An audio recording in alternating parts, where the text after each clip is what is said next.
Hey everyone, this is Domina Mara and welcome back to my channel. Today I have a great sponsor and it's going to be a podcast interview for Love Nestle. But before I get into the details and before we start the conversation with really great kinky questions, go ahead and click the subscribe button, turn on notifications so that you know when I have new collabs like this coming out. I post a new video or live stream every Saturday at 1 p.m. Pacific time. Also join my membership tiers here on YouTube. You can check that out after this video on my About page. Don't forget to also follow me on my social media at Mara Domina for daily news and juicy updates. And let's get started. Hello, Miss Mara. Hello. How's it going? Is everything okay on your end? Everything's good. Thank you for asking. Okay, good. So, today we're going to talk about BDSM and sex health related topics, and I went through your channels. I know you've done a lot of things, a lot of great videos about BDSM related content. So I'm still new to this area. I'm wondering, would you mind introduce to our audience a little bit about what exactly is BDSM? Sure. So BDSM is actually an acronym for the kink lifestyle. It can mean bondage, discipline, dominance, submission, and sadomasochism. Those are kind of the umbrellas of this overall lifestyle, but there's many more different things in between each of those categories that really define what kind of player or a person is in the lifestyle. Okay, great. Thank you for that. So what are the common misconceptions about BDSM, and how can we promote a better understanding of this practice in terms of sexual health? So I think the main thing is that a lot of people think that it's really scary, that the kink world is only for people who are like really edgy and or people who are traumatized. And I feel like kink has actually proven to me over the last 10 years that I've been doing this, that it's a very healthy and very nurturing lifestyle if you know the safety aspects of everything and if you really follow through with consent and communication. Yes, that's right. Before we were doing this podcast, I actually go through a lot of information and blogs on the internet. From my perspective, like BDSM is more about consensual, safe sex. They have certain like terms both parties should conform to before they enter this activity. So for me, and also from the attitude of today's internet, it's more like a very safe sexual lifestyle. I'm wondering, where does this misconception come from? I think back in the day, it was probably word of mouth. You know, people have certain fetishes and like they would used to see people who were doing kink in the lifestyle, but probably secretly, right? Because it was very underground for a very long time. And then as it became more and more popular, advertisements were coming out through, newspaper clippings and magazines and stuff like that.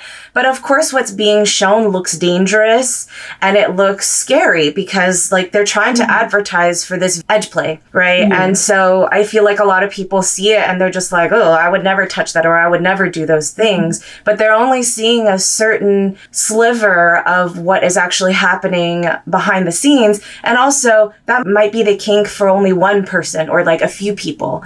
Right? Yeah. There's a bunch of other things that people are into that are in between, and some of them don't have anything to do with pain. It doesn't have anything to do with aggression. Sometimes it's very like soft and sexy and sensual and nurturing. I don't feel like that has been communicated until the past like 5 to 10 years, where BDSM has come out in new media like movies or television shows that are showcasing a more softer side or a more human side. Yeah. So I feel like it's progressing, but it's still taboo. So would you mind introducing us, like, how can BDSM activities like bondage, discipline, dominance, or submission like be explored in a very safe way for both parties, both physically and emotionally? So as a professional, I always make sure that everything that I do in session, I've already taken a class on, or someone has mentored me on that specific implement. So like a tool that I'm using on somebody, I've already learned from somebody else who's mastered it. And then in addition to that, I take the time to also read about it and see what other styles people could use that with. I also make sure that I know the safety precautions of it, because there is a sort of impact on the play aspect of things sometimes, and you have to make sure that you know where the safety zones are on a person. Otherwise, you end up harming them, and sometimes you can't even take that back. So I encourage, even if you're not a professional and you are a person who's interested or is a player in the kink community, like, it doesn't matter how many years of experience you have, you always have something to learn. And there's always new techniques that are coming out. People are very creative. That's one thing I really love about this lifestyle, is like, a lot of people have creative ways of playing, and you'll learn a lot from somebody just by watching them play, or just by watching how they interact with another person. I love the idea when you're talking about before you enter a certain session, especially if it's new to you, you have to actually take your effort to learn. And this kind of effort is not just simply by watching pornography or some just movie clips. It's more systematic. Yes. You have to read certain content, know about the tools or instruments you're going to use, and also communication is the key, right? So what are the potential risks associated with BDSM playing? And do you have any suggestions for our audience to mitigate these risks through proper communication? Impact play is the easiest way that I can, give an example, and it is the most common practice in BDSM play. Impact is literally taking an implement and inflicting pain or inflicting a strike onto your partner, for those who are new and don't know about impact play. Now, I like to start, especially if I've never played with someone before and they're new, even though I'm seasoned and I'm an expert at reading people's body language, I always make sure that I start out soft, because you don't want to go super hard unless you know they're a seasoned player and you've played with them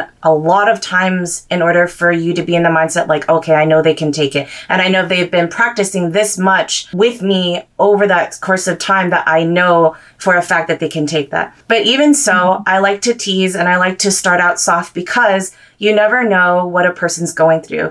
In addition, I always ask a person before we even play, before we even start a scene, how are you feeling today?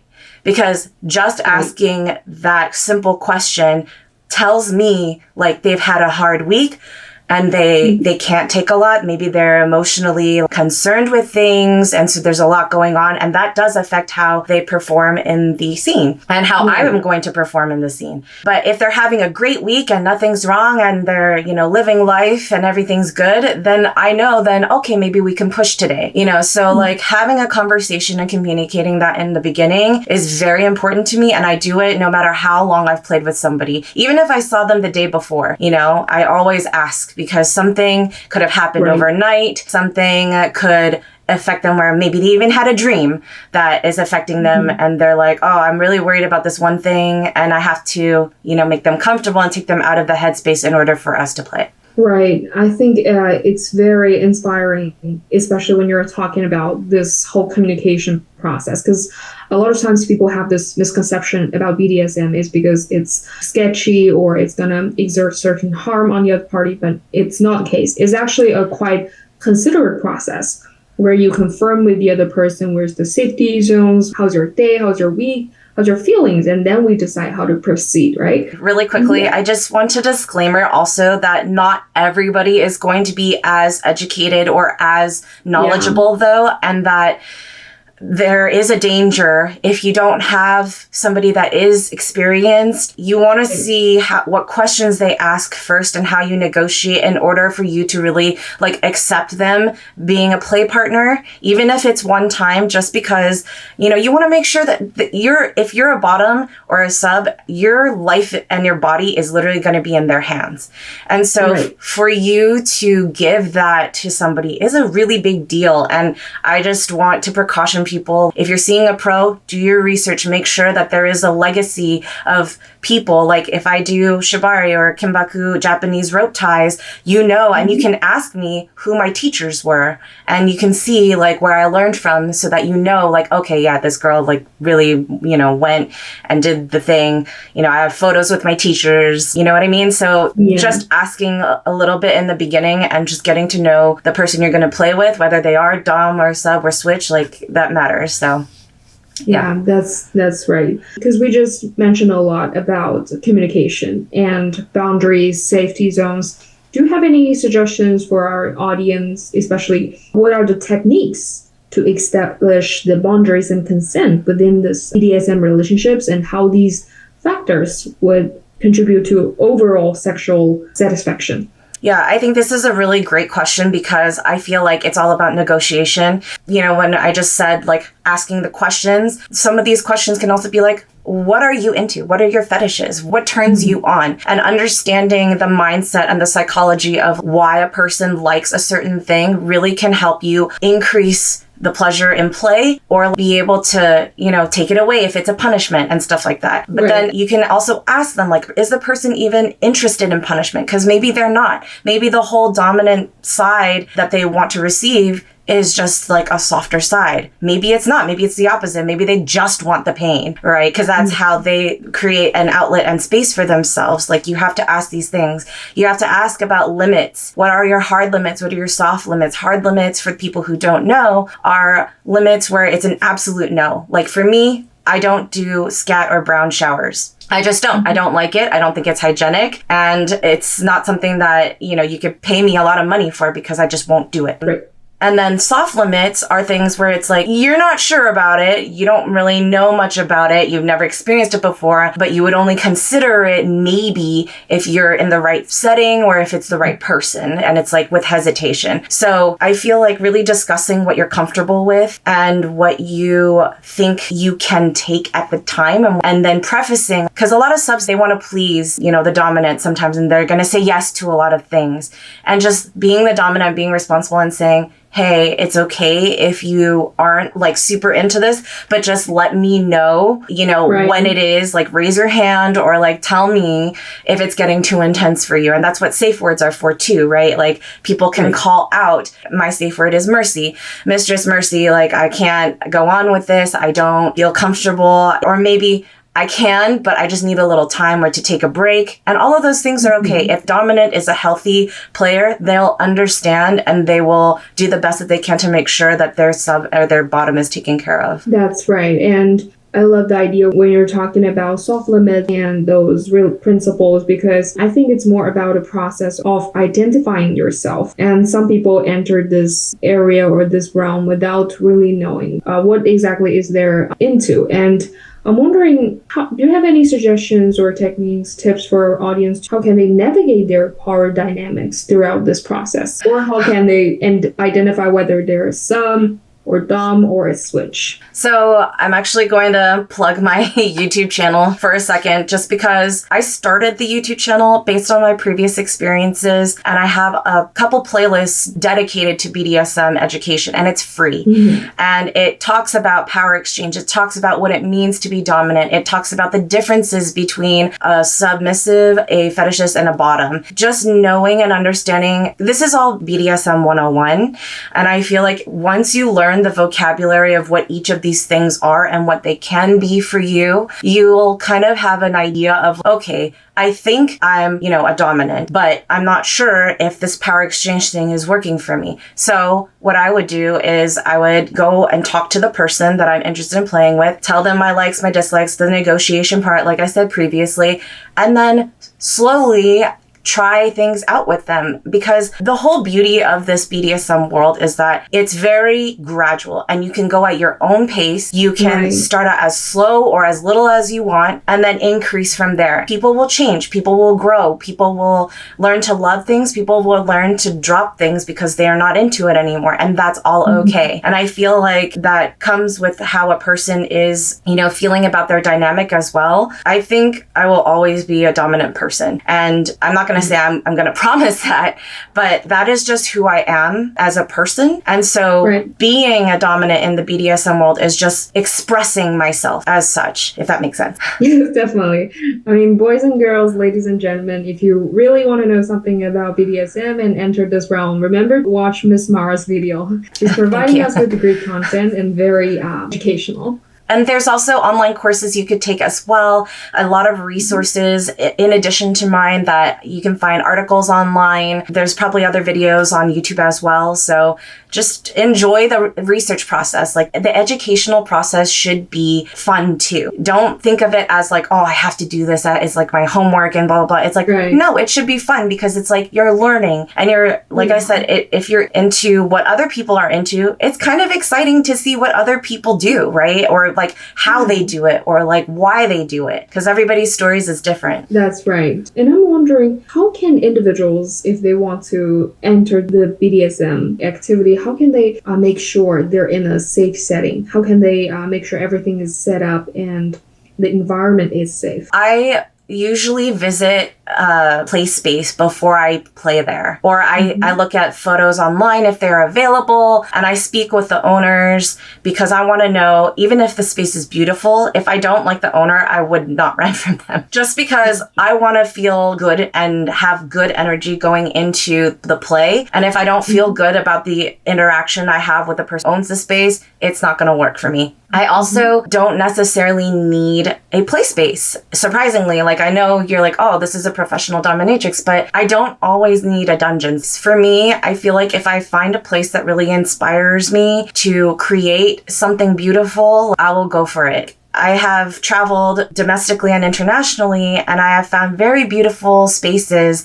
homes and condominiums, apartments, etc. that I have played in that I just bring my own stuff and I use what's around me in order to play. And I think that's really cool. Well, do you have any suggestions for beginners? Like what kind of implements should they go for? Yeah, I have probably a set of 5 to 10 that are really basic. And I also have a store online that has links that you can check out later on. But essentially, the first thing that you can use is your hand. If you don't have anything at all at your disposal, you can use your hand. And if things are too pricey for you to purchase, you can also look at kitchen utensils. A spatula can be like perceived as a crop, or a wooden spoon can be perceived as a paddle. So it really depends. Although wood should always be used on non-beginners, you have to be more experienced because it's a little harder. Yeah, so your hand. I also mentioned the riding crop that was originally used for horses and racing back in the day. And I think it still is being used for that, but you could get that at any horse shop, like an equestrian center, or you can buy it online. It's actually quite affordable. The next implement is a paddle, which is what it sounds like. And it could be different shapes and sizes. It could be round, like a ping pong paddle, or it can be, a square or a rectangle. So it really depends on how much surface area that you want to impact at the time and what's comfortable for you. The next one I would suggest is a flogger. That's my personal favorite. It looks like, a cat of nine tails, but there is a difference between a cat of nine tails and the flogger. Cat of nine tails has braided strands and then knots at the end sometimes, but the flogger is just strands of the material that it's used and a handle. And I actually have a live stream on YouTube that shows you all the different ways that you can use it and all the different techniques you can use for that. And it can be soft or hard. And then from there, I would say a whip, but for beginners, it would just be very light types, and there's different types of whips as well. The only thing that I would say that for beginners is like using the bow and arrow technique where you draw the tail back and then let it go with a flick of your wrist. But that is something I feel like you should always practice at least like a month for consistently on a pillow or something before you actually use it on a person, because that one's like target practice, right? And then from there you can add rope. Of course, you should probably take a basic class on that before using that, but I love using rope instead of bringing cuffs around sometimes. It's just so much more flexible. You can tie anybody with rope and, it takes up less space in my luggage or travel bag. And I feel like that's kind of the basic sets, I believe. And then leash and collar, besides cuffs, to kind of allow power play with, your submissive. If they have like a collar on, you can leave them on with a leash. You can leave them in this area. You could chain them to something, chain them to themselves. That's kind of like the basic starter kit, I feel. I think that's a lot, actually. Oh, sorry. There's actually a lot of equipment. But like I said, you could go back to your hand if you don't have any of those. Anyway, thank you for that. Yeah, no worries. We're just talking a lot about beginners. How should they perceive this? How should they identify themselves? Or how should they perceive these basic instruments? But BDSM is still kind of, some people will see it as a taboo, but I don't see it that way. It still faces a lot of judgments in the society out there. So could you please let us know, are there any communities to support BDSM to promote sex health and safety? Yeah. Yeah, so there's a bunch of meetup groups in your local city around the world. I'm not sponsored by them, but I feel like I have to give a shout out to fetlife.com. They are a online website that's kind of like the Facebook of kink, and you can get to know people around the world as well as people local to your community and see like what kinds of events are being held, what classes are being held. I post my events on there, my performances, as well as munches. A munch is a gathering of people in the same lifestyle as you or same interest as you, and you just meet up casually, dressed in civilian clothes, and get to talk about the lifestyle with like-minded people. And my specific munch is doing like crafting, and so like you get to make something, and it's a monthly thing, so like every month we make a different thing, and you just eat food, drink stuff, hang out with people who you can talk about this stuff with, and just meet new people and possibly become in a relationship or playing with them. So I think it's really cool that things like this can be hosted no matter where you are. That's great. Is there any possibility if you encounter someone in the BDSM community and you guys probably turn out to enter into a BDSM session, is there any chance, even if you got everything discussed beforehand, but still something goes south?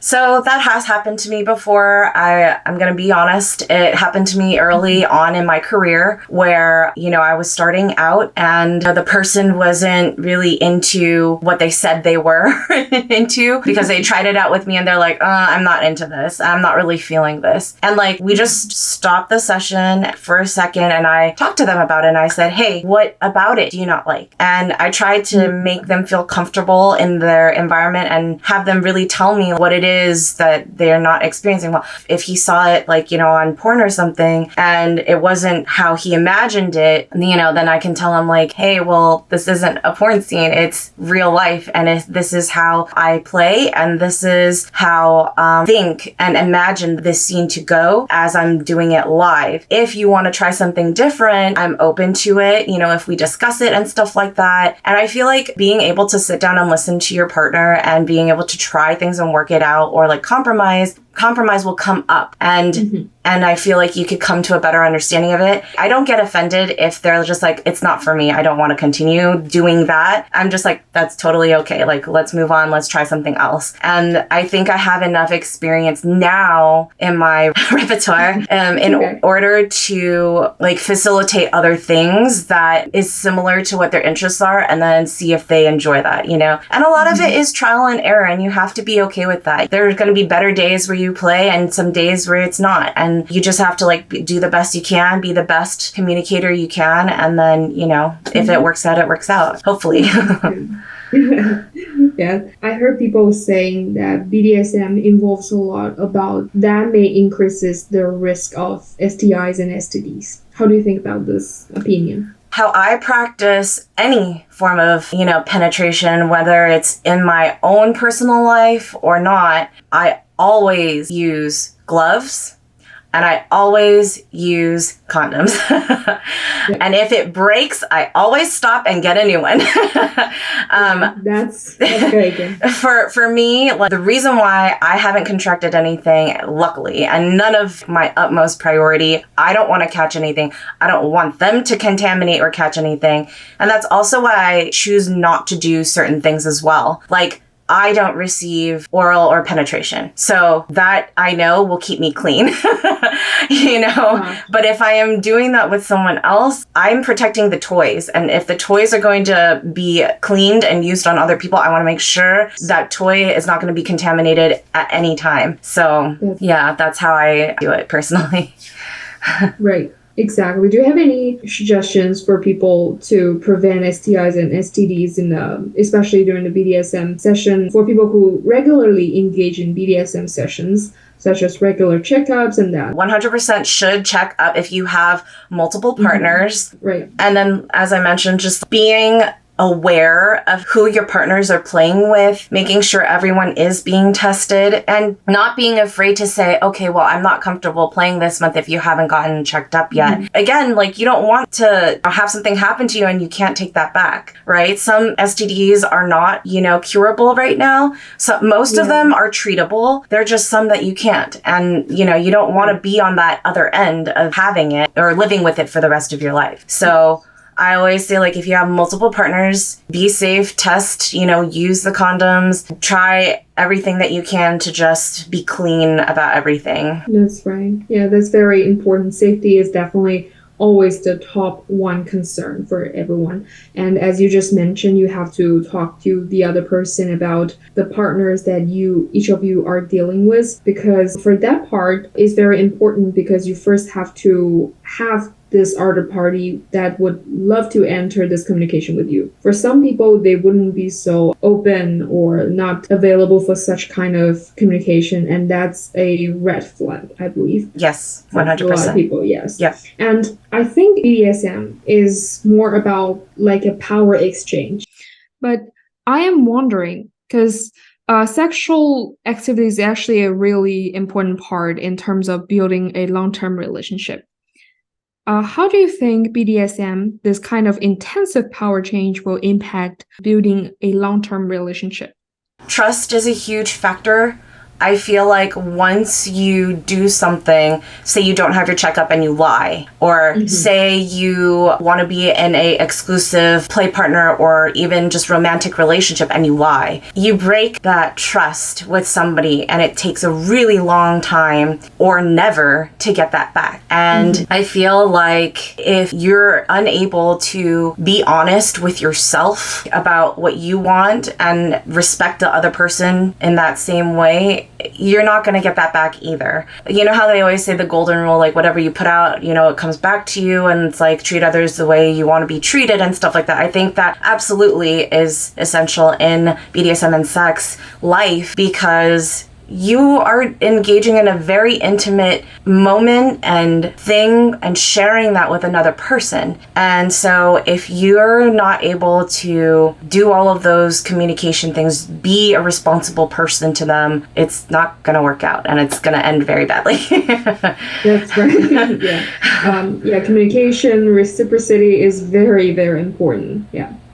Now, how's the dating market for BDSM community? Is it much hard for BDS community to build a long-term relationship, or is that pretty popular preferences? I think it's getting more popular these days. I've seen so many apps. I don't know how good they are, but I see a lot of apps that, kind of showcase like who you can meet in your neighborhood and stuff like that, or in a city, and you can arrange the miles. There are dating apps that have a section, or you can say that you are kinky and like they'll try to match you with people who have like turned that on. But just like putting yourself out there and going to events and seeing what types of classes or lunches, like I mentioned previously, that you can join, you'll be able to find, if not a relationship or play partner, like friends.